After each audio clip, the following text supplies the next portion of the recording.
If you could build a Range Rover for 20, 30G less than a Range Rover and put it into people's garages, would you? That is a very good question, and we're going to find out.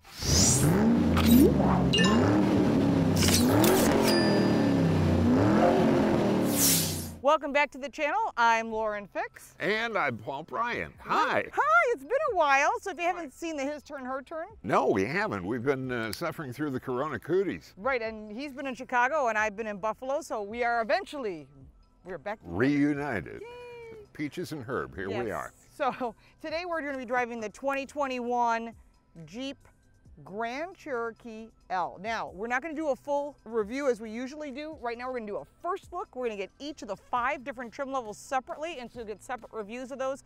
But if you're thinking about buying a Cherokee, a Grand Cherokee. You know what? If you're thinking about buying a lot of stuff, you better hold off for a minute and take a look at this. Yeah, I'm really impressed with this. So Paul and I have driven both the 6-cylinder, which is the base engine, and the V8. We know there's more coming. 3.6 and a 5.7. Right, and we're going to give you our first impressions so that when you go to the dealer's going to try and sell you in that vehicle. You're going to have some information you may not be getting when you go to test drive a car. And of course, now that we're back, not that you weren't before, right, but now again, subscribe, do the subscription, ring the bell.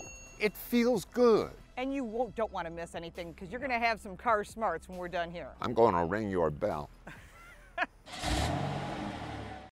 Well, there are a couple of things that immediately strike me. I've just spent about 2.5 hours in the car driving from Detroit out to the Chelsea Proving Grounds where they prove they have ground. This is a big testing area out here.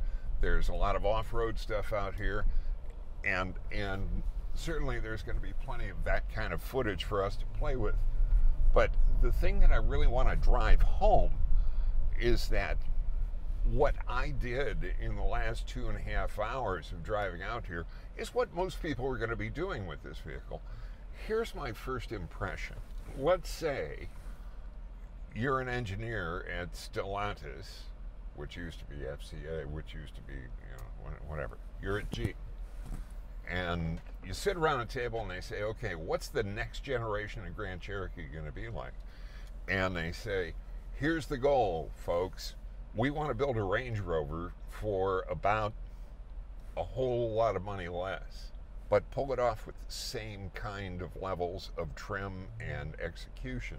I'll be go to hell if they didn't do it.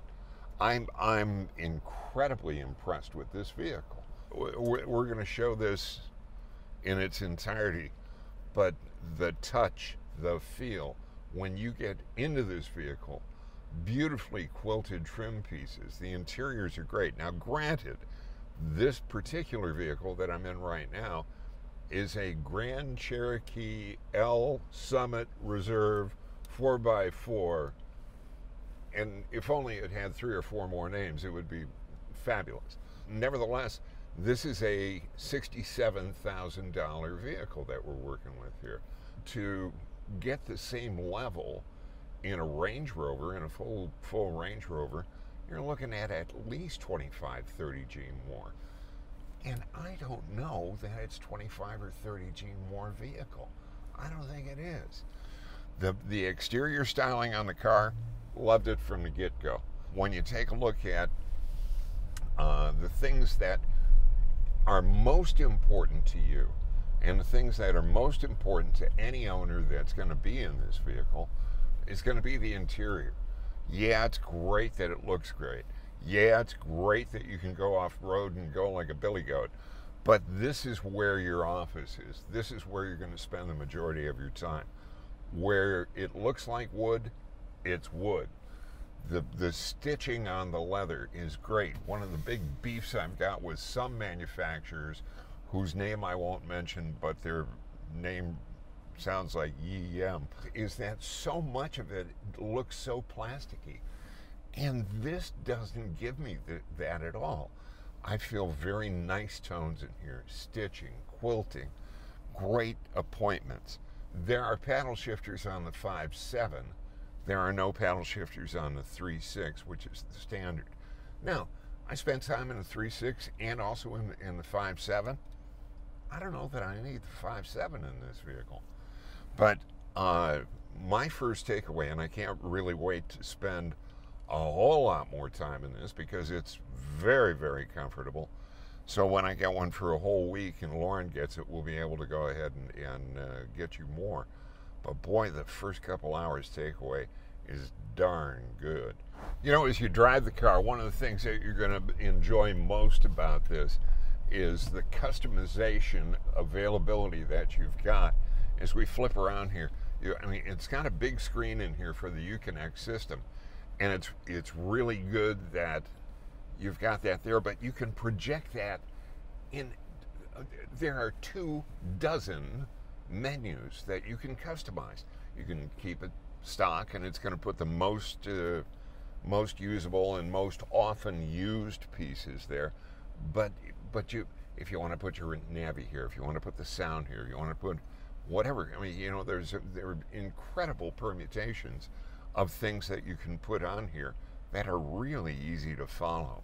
When I engage the level 2 assist while driving on the interstate, it works better than anything I've been comfortable with, which has been 0. I've seen so much of this that's gone on where if it starts to drift and before it starts to pull it back on center, I go, no. I got to do it myself. So I'm not willing to give up my responsibility as the spacer in between the steering wheel and the seat back. Really enjoyable though. The Uconnect 5 system is truly improved, easy to use, fully customizable, and I think those are massive positives. You got massaging seats, you've got air-cooled seats, and handling is quite confident, and I think that's important. The brakes are excellent, and the performance of the bigger of the engines, the V8 engine, is going to have worse fuel economy, but it certainly has the power that you need. Jeep is looking to compete with the Germans, and in order to do that, they need to produce the technology, the sophistication that you're getting with many of the German vehicles. When you're looking to compete with Mercedes-Benz, Audi, BMW, Volkswagen, and even Porsche with their 2-row Cayenne, you have to bring the top of the line. And they have done that with this vehicle. But I think the one thing that's missing is when people are looking at the entry-level versions of the Germans, this definitely competes. When you're looking at the premium levels, so fully loaded Prestiges, that's when the vehicles really do separate and a brand name has more significant value. And you can put that in your comments down below. But one of the things I keep telling people, buying a vehicle, don't buy it based on name. I know everyone wants a name to impress your friends, but this has a lot of great features. The seats are wider. They're designed for different types and sizes of us as drivers. I love the fact that they've thought about every single detail in this vehicle as far as handling, performance, technology, the features. This thing comes fully loaded, 3 rows, even the 3rd row, which we'll sit back there and show you. There is room for someone who's over 6 feet tall, charging stations of USB-C, USB, and of course, its own vent. Now that's thinking about who's using it and what they're doing with it. Some of the technology that they've thought about is something you've seen in mostly minivans. What's going on in the 3rd row? Stop touching me, all that stuff. This center screen, this 10-inch screen, can split, and you can actually zoom in on the person in the back, just like you would in a minivan that you're seeing in the Toyota Sienna and the Honda Odyssey, and we reviewed that. You can check that out up here. But one of the things I think that you got to think about is if you're using this as a family vehicle, you're using this as an everyday vehicle, it's got more towing capacity, more cargo capacity, and it's a 7,800-pound towing capacity on this vehicle, which is quite a bit. So you can take this camping, you can take this doing whatever it is you want. On our top-of-the-line vehicle, we also have standard roof rails. And we'll talk about some more of this as we go through our first drive of this car. Your first impression getting in the Grand Cherokee L is, wow, huge improvement in every aspect when you get in the vehicle. Not just from the 10-inch screen here, the 10-inch screen here, the head-up display, but the ride quality. I put it in automatic, and we got out on the highways to go out to Chelsea Proving Grounds where we'll have an opportunity to drive off-road. And I thought, wow, this does not ride like you would expect. The ride is smooth, it is controlled, and even though there are safety features to keep you within the lanes, shutting everything off, very nice specific handling, and the performance, of course, you're driving the 5.7 liter, is amazing. Now, the 6-cylinder we will be driving as well. Other journalists have told us it's a little bit underpowered, but we'll make that determination ourselves. And then also, we will be reviewing every single trim level down the road. We have to get them. These are all early pre-production cars, and we wanted to get this to you soon so that you could order these. They're going to be in dealers July of 2021. And this is a huge improvement. Now, the L is something you may be asking about. We may mention it throughout this video. L meaning 3 rows. There's more storage. It's got a longer wheelbase by about 15 inches, but it has all these great safety features. Now, what we're doing right now, and by the way, all the safety features are standard. Right now, I am driving the Summit Reserve. So this is the top of the line. It comes in all-wheel drive. And this vehicle, of course, is going to be the most expensive with all the goodies and features, the massaging seats, which I am enjoying, and the air-cooled seats, which I'm also enjoying because it's like 90 degrees outside today. And this vehicle itself is coming in around $65,000. Because it's pre-production, we do not have a window sticker, but we are learning that this vehicle has a lot of great positives. I have to say, just the fit, the finish, the quality materials, including this super impressive Macintosh audio system. We'll go through all of these features. So like I keep saying, stay with us. We'll get Paul Bryan in the car. We'll hear what he has to say. And don't forget to subscribe because you do not want to miss the individual reviews that will be coming really soon. Let's talk a little bit about seating. First off, we are driving the top of the line Grand Cherokee. So we're gonna get nothing but the best. And you're looking about that $65,000 range. So what that means is you're gonna get everything. This includes lumbar on both sides. Yes, thank you, Jeep, for listening. In addition, they've done a lot of neat things that not everyone's going to cover. One of them is they lowered the belt line. This is for visibility, not just for the first row, but that means the second and the third row get better visibility. These are one of the things I'm constantly complaining about that people don't think about is this visibility line, if it's lower, gives you better visibility, but not just that. It allows people in the other rows to see. As an option, you can get your rear view mirror as a camera. And also there's night vision. So they really thought about the vision of where you're going, what you're doing. We are in a very rural area. I live in a very rural area, and there is a lot of deer and fox and a lot of other creatures that cross the path of the roadway. And depending on where you live, you could have moose or other big things. And sometimes you don't see them or they hang out on the side of the road. So the night vision gives you that opportunity to see everything, and it also brings safety. Now, there's a lot of standard safety features. The night vision is not. It is optional, and not everyone's going to want it anyhow.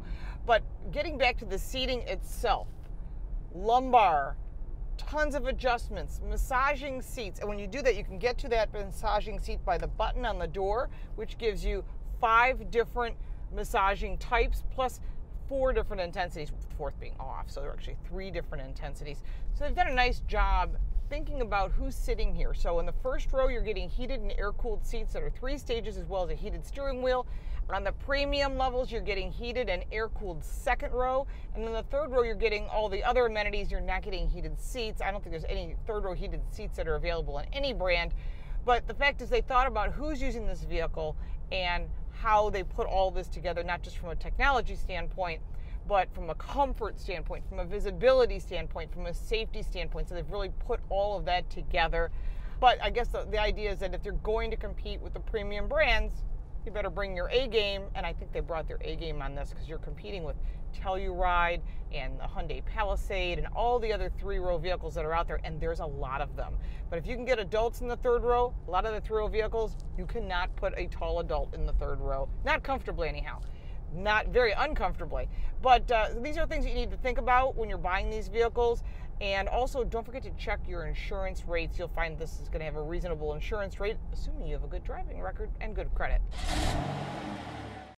I think a lot of the story that we have to talk about are things that are on the inside. As I was talking about, a lot of the story here is on the inside. Right. There's a lot more inside. Right, yeah. It's certainly bigger by about 16 cubic feet for storage. But you know, I think it's what they said when they were showing us the car. It's more capable, it has more technology, and it has more everything. I mean, cargo capacity, it's longer by what they say, 15 inches, and more overhang. And so all this leads to more space and a bigger vehicle that handles dramatically better, I think. Now, another thing that's inside, and I talk about this on so many cars, are you going to spend this much money for a big deal stereo when you've got $50 ears? It's a big dollar Well, stereo, let me but tell it's you an something. awesome piece. Yeah, but let me tell you something. As a guy who worked in audio for a long, long time, and still do, as soon as I saw Macintosh in there, I went, boy, somebody got serious. That's real serious. Yeah. I mean, people have Bang & Olufsen and, you know, all these other great brand names, and they are great. But this is the premium. This is like top of the line, but they didn't just say, build us a stereo. They said, build us a stereo that fits for this car. So the sound quality, even if you're listening to talk radio, sounded better than any vehicle I had been in. And we've been in a lot of vehicles and some pretty premium ones. They got a contender here. Yes, because it'll be running in World Car of the Year, which I'm a juror. We're both members of North American Car and Truck of the Year jury. And it was definitely going to run in the SUV category. Well, even more than a contender in those competitions, they've got a serious contender where it really counts, and that's at the showroom. Yes, and that is where they're going to be selling these. These will be in dealership July 2021. Even with the chip shortage, you know they're going to focus on getting these to the dealership. There's going to be a high demand. You can order them. The moment you're watching this, you can order one today. Make sure you take a look at this. Put this in your comparative set. Even if you're shopping above this level, or what you perceive to be above the this Germans, level. essentially. But you know what? Think about Telluride, which we both love, and we've reviewed that. You can check out the Telluride review up here, and the Palisade as well. We've done them all, and Paul and I have done those together as a his turn, her turn, and I have to say, this is going to give them a challenge because they've pretty much captured that category. Boy, go try to buy one right now. That's why they call them Cellurides, because they can't keep them on the lot. Okay, hey, look, let's wrap. Thank you for being with us. I tweet at the Paul Bryan, B-R-I-A-N, or after a bean burrito. And then there's a list of all the competitors down below in the description with links to the reviews that we have done. And then in addition, if you have any extra questions, because Paul and I didn't cover everything, we understand that, and we would have been here for we were looking going, oh my God, this is a 3-hour video. And who wouldn't want to be in Central Michigan for 3 weeks? Right. So what I would like you to do is put your comments below. We will answer your questions, whether it be Paul or I. You can follow me on all forms of social media at Lauren Fix. Of course, we both have articles and more content on our website, carcoachreports.com. It's in English and Spanish. We have a lot of new contributors, and we've just did some more upgrades to the site, and that's good. And the podcast. Yep. So Paul and I are working on our own podcast, but right now it's Total Car Score, but there will be more good things coming. There's news on the way. News on the way. So you want to stay with us, make sure to subscribe and share with your friends, and you won't be disappointed. From beautiful Michigan. Thank you so much for watching. We'll see you next time.